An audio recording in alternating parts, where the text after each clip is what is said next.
Welcome to Innovation in the Burg, a podcast where science, innovation, and community come together right here in St. Petersburg, Florida. If you're curious about amazing people and projects shaping our city's future, you're in the right place. I'm Alison Barlow, Chief Executive Officer of the St. Petersburg Innovation District, and I'm joined today by Lauren Bell, our Chief Operating Officer, to talk about the Maritime and Defense Tech Hub. Welcome, Lauren. Good morning, Allison. So, Lauren, you oversee a really amazing space, and I'm really curious a little bit from your perspective about the hub, the origin when you walked in the door, and what you see as the opportunities in the future. So let's talk first about when did you join the district and become part of the hub? So I officially joined the Innovation District in February of 2022. We started the interview process in the end of 21. I had kind of an idea of what the district was, but I wasn't quite sure the vision of the hub yet. My first tour was very overwhelming. It was before the tenants had moved in. It was still a construction site. It was you and it was Bill Huzar, our facility security officer, and that was it. What were your impressions at that point? Initially, I was very overwhelmed. Yeah. It was endless doors with endless empty rooms and mazes of cubicles. Yeah, they had a lot of interesting spaces originally in the building. And I know over time we removed some of the cubes and you oversaw some changes and adding some offices and things like that to make it a little more acceptable for our tenants. Yeah, that was part of the kind of the fun, was reimagining the space from a single tenant building into a multi-tenant facility.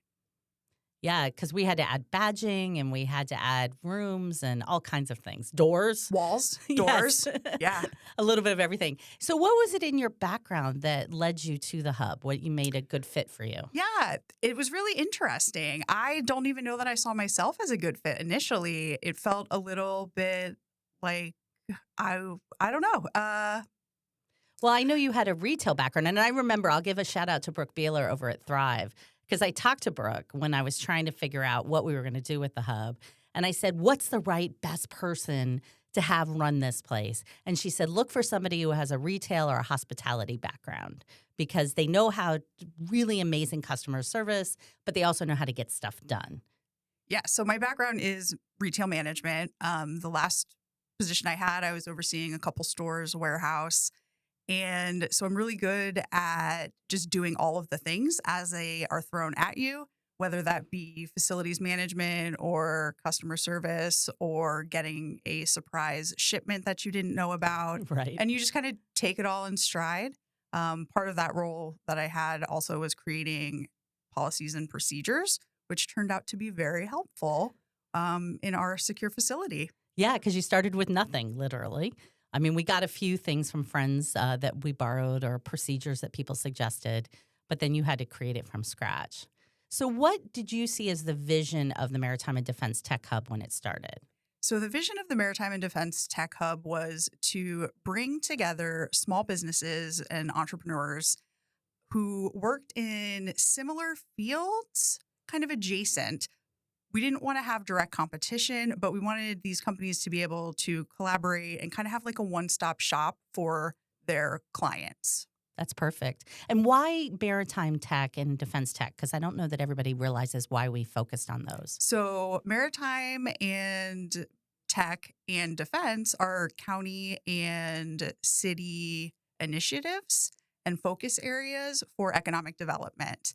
The building itself lended itself to those as well. It is on the port of St. Pete, which is one of 5 deep water ports over on this side. And 3 in Tampa Bay. Yeah. And it's also next to the Coast Guard. So we have a secure waterfront, which really lends itself to maritime and defense testing. Yeah, so that testing area, I think, is part of the evolution of what you've seen at the hub. I know we first started focusing on tenants, but you found a really interesting sort of opportunities. Yeah, when we first started the hub, obviously we were focused on our tenants because that's why you're there. That's your customer. As time has gone on, we've realized that we have tenants or we have customers through our tenants' partners. So the first tenant the first partner, let's say we had, was someone that one of our tenants partnered with, and they needed water to do testing. Mm-hmm. And I said, oh, hey, I have water that you can do testing in. And so it was really convenient for them. They not only were able to do their testing, they also completed a marketing shoot while they were there. They were able to bring in some of their clients also and do sales calls. So it really worked out for everybody. Yeah, it makes that waterfront very valuable. And I know we've had research vessels come and dock there. We've been able to actually offer an opportunity for connections of our tenants to conferences that are happening. Do you want to talk a little bit about that? Yeah, we have the outdoor space, the wharf, and we have tenants who like to showcase kind of where they are and what they're working on. And so if they're having either a conference or a reception after a conference, they will often offer to have it at the hub. Yeah. And then we can just be that kind of fun place. Yeah, for them. that connection. Yeah. And we always make sure the tenants have an opportunity to be engaged when they want to on some of those. How is the interaction with the broader community? And what was their first impression of the hub? How have you seen that evolve? So, first of all of our tenants are required to participate, one, in the hub community, but two, in the broader community, whether that be regional, city. And we make sure and have annual reporting where if they're not participating, we will happily find them a place that they can just have an office. The community itself, I think it was really interesting when we first opened because the previous tenant, everything that they did was classified. Mm-hmm. And the building was just a facade and nobody knew what was happening in the building. Very few people in the community had ever been into the building.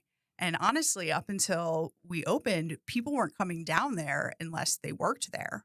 Mm-hmm. Yeah, down there being behind Albert Whitted, down 8th Ave Southeast, because there really wasn't a reason for them to come down there. It's a dead end with a port Yep. and a military base. So if you weren't going down there, you really didn't know it existed. Yeah. And now, we've kind of demystified some of that research and technology that's happening on the peninsula. And you host monthly tech exchanges, and I know you do a lot with youth in our community to expose them to what kinds of jobs they might be considering. Yes, that's probably my favorite thing I get to do is I get to show local kids, students, young adults, career opportunities and career paths that exist here in their community that they might not know about. Right, because these jobs aren't jobs that are maybe even known a couple of years ago. And I always say I'm constantly amazed at the jobs that I didn't know existed when I meet somebody who's coming into our building. Yeah. The big thing that I say is especially to like middle schoolers right now, the job that they have in 5 or 10 years probably doesn't exist right now. Mm-hmm. So they have the ability to kind of create that path for themselves. Yeah. Now, we use the word community to talk about the broader region and city and such, but we also use the word community a lot within the hub. And so how would you describe the culture of the hub or what we try to make it be? So the culture of the hub is flip-flops and laptops. As I mentioned before, when we first came in, it was very much cubes and everything was drab gray, right? So we had a local artist come in and put a beautiful colored mural that's based on the Innovation District and the hub colors. We added a lot of communal furniture and areas and a Lego table. We want people to do serious work, but also have fun while they're doing that. Yeah, I remember you were advocating putting Wi-Fi on the back deck. Oh, yeah. So we have added Wi-Fi to the wharf outside the back deck, as well as the roof, because who doesn't want to work on the roof? Right. As long as the day is nice, you can sit out there, have a beautiful view, and get some work done. And we always talk about we want the sticky factor. A tech worker today can work from anywhere. But if they find that there's extra things that they're getting, it's furthering their work, expanding their business, they'll come into a facility. And so that, there's days the hub is really busy and there's days that it's really quiet. And it kind of depends on the highs and lows of what everybody's doing. And a lot of our companies travel quite a bit. So, one thing is we're fortunate that we've had a lot of visitors from the government come and visit. We had Dr. Rick Spinrad when he was the head of NOAA help us with the ribbon cutting years ago, and then recently stopped back by the hub. With all of those kinds of visitors, what do you think is the benefit to the tenants, and what have you heard them say? So there's a lot of benefits to the tenants. The main one is really having their work amplified on a national or international level in some cases. A lot of them are small businesses or small research initiatives. And having like Dr. Spinrad come and talk to the flood hub, our little Florida flood hub, was amazing. They had such a great involved conversation, and seeing Dr. Spinrad so enthusiastic about what we're doing now, when he was very interested at the ribbon cutting, but it was more just an idea at that time. Right. So seeing his excitement as we have progressed and as the tenants have solidified their missions, it was really exciting, and it's like we are doing the right thing. Yep. Like we are on the right path. We are doing the right thing. And we have also what I nickname speed dating events, where we'll have a government partner ask to meet some of the companies or just say, hey, these are the things I care about. Do you have anything that you'd like to have us learn about that's going on? And we set up these little speed dating, quick conversations for our tenants with those folks. And I know you work on those, getting them set up. Yeah, so it's a good partnership because sometimes government can't reach out directly to small businesses, but we can act as the intermediary for them. So we set them up with ideas that they're looking for, tech that they're working for or looking for. But then we always say, hey, can we just throw in one more for you? And that's where we're able to either highlight a new tenant or new tech or just put something in front of them that they might not know they need, because we're really good at seeing those lines and connecting the dots that other people might not see. And I know a lot of your job, and in fact, when you started, I said, half your job is the connections and the introductions. Talk a little bit about sort of our philosophy around that and what you do. So I would say half of my job is social networking, at least. We have the innovation district as a whole, and we have the hub. And it's taken a lot of time to figure out how to showcase those two things separately and independently. And part of what has evolved into my job now is bringing people from outside of the hub into the hub and vice versa. Yeah, and you do such a good job because you sort of look at what do they care about, or even on a personal level, what are they doing? And then when you make the introduction, it's more, hey, you should talk to this person for this reason. I think it's hard as adults sometimes to make that initial connection.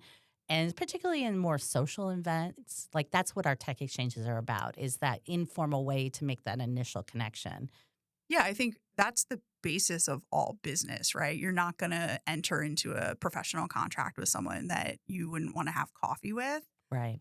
So getting people just to see each other as humans, like, oh, hey, you guys have kids that are the same age. Maybe you should talk, right? Or, hey, you guys are both enthusiasts about algae, even if they don't both work in algae. Right. But there's something there to connect them. Yeah, finding the common thread. And I think that's what the hub has gotten known for. I know when we first started the Innovation District, I was on my own. And I say that, but I was on my own as the only staff person. There were certainly tons of volunteer supporters.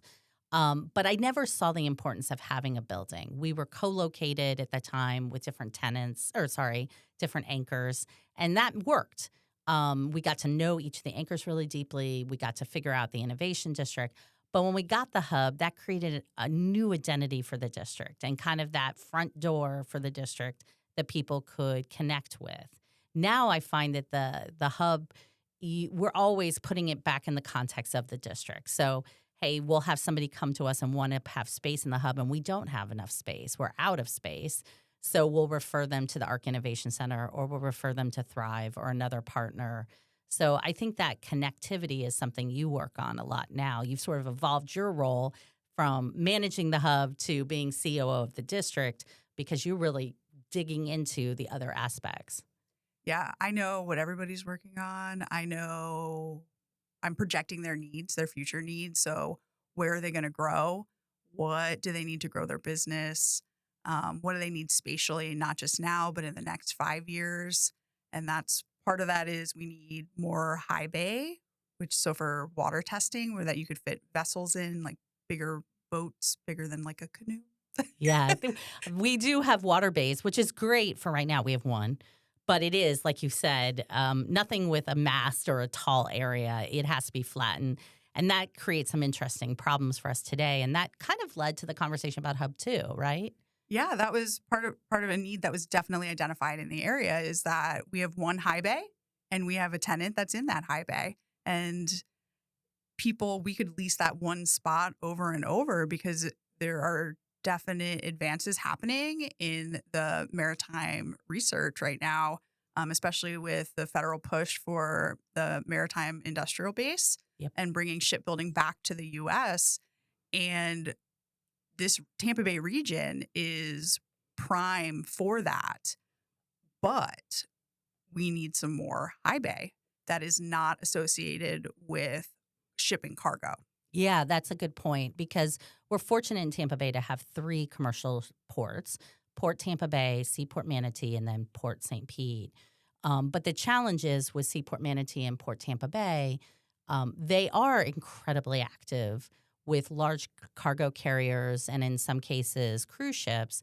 So when you think about Port St. Pete, that's where leaning into research vessels, private industry doing demos and test and evaluation is so important. We're a small port to begin with, so this is a niche that really is helpful. And to your point, we get referrals from the other ports who have interested parties. I know you had one earlier this year where they couldn't accommodate an entrepreneur, a small business that needed some water time, and they sent them our way. Yeah, yeah. Imagine my surprise when a company walks through the front door, cold call, because they were referred to us by a different seaport that couldn't accommodate them. It ended up with them commandeering our parking lot for 3 months and spawning some really interesting partnerships, a lot of fun, and some successful research. Yeah, research and actual applications. So this was a private industry that was doing actual testing for a government client. Yes. Yeah. Yeah. So we're fortunate in our world. Research isn't always the traditional research at a university that people think about. I should highlight that. It's what we refer to as applied research. So they might be testing something that kind of falls in the research category, but it's actually for a client. Yes. Yes. It is definitely applied test and evaluation research. So what do you think with the idea of a Hub 2 and the Hub and even the Innovation District? How does that play in the broader regional innovation ecosystem moving forward? I think that, we're really going to be the epicenter for maritime innovation, honestly. We have lots of great partners, and we have our sleepy little port as a huge asset. Yeah, I think it opens up a lot of doors. Anything else you want to add about the Innovation District or the Hub? What was the thing that surprised you the most coming in? Oh, there were so many. So I think the thing that surprised me the most is how well I get along with everybody. There were definitely some conceptions on my part about what these like military, post-military people were going to be. But we have our rule. So we have the number 1 rule at the Hub is no assholes. Oh, yeah, that's an important rule. And that really has kind of set the tone for all of our communications, honestly. Yeah, it's a very collaborative environment. And the idea I think you had early on of building trust and then you can get through any challenges. No hassle rule really came out of the fact that the building, though it's big, it's not that big. And so one bad character, somebody who's very difficult to work with, would just set a tone for the whole building. And so we jokingly said that as we were evaluating potential tenants at the early stages, hey, we don't want any assholes. And that kind of grew. People adopted that and would tell other people about it. Yeah, it's they use it to kind of check themselves as well. Because everybody has an ego, right? Especially entrepreneurs. And they hold themselves accountable. Yeah, we all are like, you can have an off day, but we're ultimately here together. I think one of the most interesting things that's sort of a little tell for our community is we don't lock the janitorial closet. And so can you tell people why? Yeah, because we all live here. There is no mom. We all live here. So if you need a paper towel, help yourself. You know where Yeah. the paper towels are. You know where the toilet paper is. I'm not your mom. Yeah, and that really was a necessity in the early days because it was just Lauren and I, and we were running around like crazy. Lauren slid in the conversation the idea of unplanned deliveries. That happens a lot, and it's always surprising when it happens, and it's usually in the worst possible moment. But it came out of necessity. We needed to be able to react to things that were happening in the building. And I remember when we first unlocked it, people were like, well, somebody's going to steal all the toilet paper. And I'm like, great.